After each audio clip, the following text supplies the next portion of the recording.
23 जनवरी 2023 को गाजा में इजरायली सेना के जमीनी हमले के दौरान अल कासिम ब्रिगेड ने आईडीएफ के 21 जवानों को रॉकेट प्रोपेल्ड ग्रेनेड अटैक से उड़ा दिया था।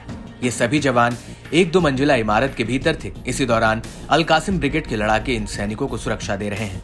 इजरायली टैंक पर रॉकेट लॉन्चर से हमला करते हैं और इसके तुरंत बाद उस बिल्डिंग पर एक आरपीजी दाग दिया जाता है, जिससे पूरी बिल्डिंग जमींदोज हो जाती है और उसमें इजरायल के 21 सैनिक मारे जाते हैं। अब इसी हमले को लेकर अल कासिम ब्रिगेड ने एक वीडियो जारी किया है, जिसमें साफ दिख रहा है कि कैसे अल कासिम ब्रिगेड का लड़ाका पेड़ों के पीछे छिपकर टैंक को निशाना बनाता है और इसके तुरंत बाद एक दूसरा लड़ाका उस इमारत पर आरपीजी दाग देता है, जिससे बहुत बड़ा धमाका हो जाता है।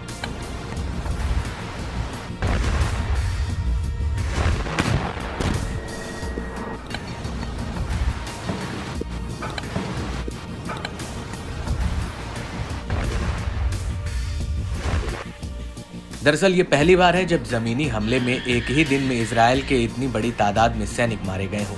इस हमले को लेकर इजरायली सेना के प्रवक्ता रियर एडमिरल डैनियल हैगरी ने बताया कि किबुत्ज किस्सुफिम के करीब इजरायली सैनिक सेना के लिए बफर जोन बना रहे थे। इसी दौरान उन पर आरपीजी अटैक हुआ। ये सैनिक यहाँ पर हमास के ठिकानों को गिराने की तैयारी कर रहे थे।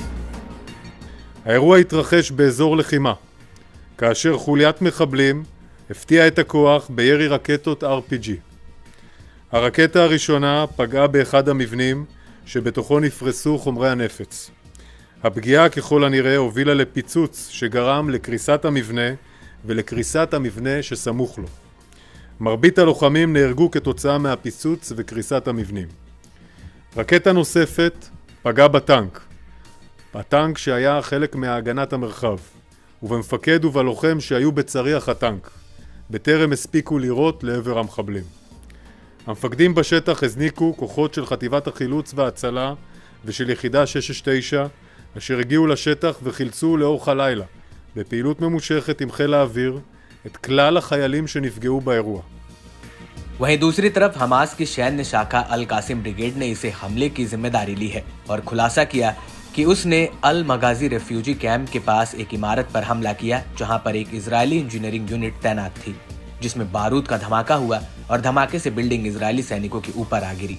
वहीं दूसरी तरफ इजरायल के प्रधानमंत्री बेंजामिन नेतन्याहू ने कहा है कि गाजा में जंग तब तक नहीं रुकेगी तब तक कि आईडीएफ गाजा पर फतेह हासिल नहीं कर लेती। אתמול היה אחד הימים הקשים מאז פרוץ המלחמה. אנחנו איבדנו 24 מטובי בנינו הגיבורים שנפלו על הגנת המולדת. יחד עם כל אזרחי ישראל, אני דואב על כל אחד ואחד מהם. אני מחבק את המשפחות שעולמם השתנה לעד. אנחנו שולחים תפילה כאן לשלום פצועינו. צה"ל בודק בדיקה יסודית של האסון. אנחנו חייבים להפיק את הלקחים ולעשות הכל למען שלום לוחמינו. אנחנו בעיצומה של מלחמה שאין צודקת ממנה. במלחמה הזאת יש הישגים גדולים, כולל היום בהשלמת הכיתוב של ח'אן יונס, אבל יש גם מחירים כבדים מאוד. אנחנו מרכינים ראש לזכר נופלנו, ועם זאת איננו לרגע מפסיקים לחתור ליעד שאין לו תחליף, השגת הניצחון המוחלט. יחד נילחם, ובעזרת השם, יחד ननצח।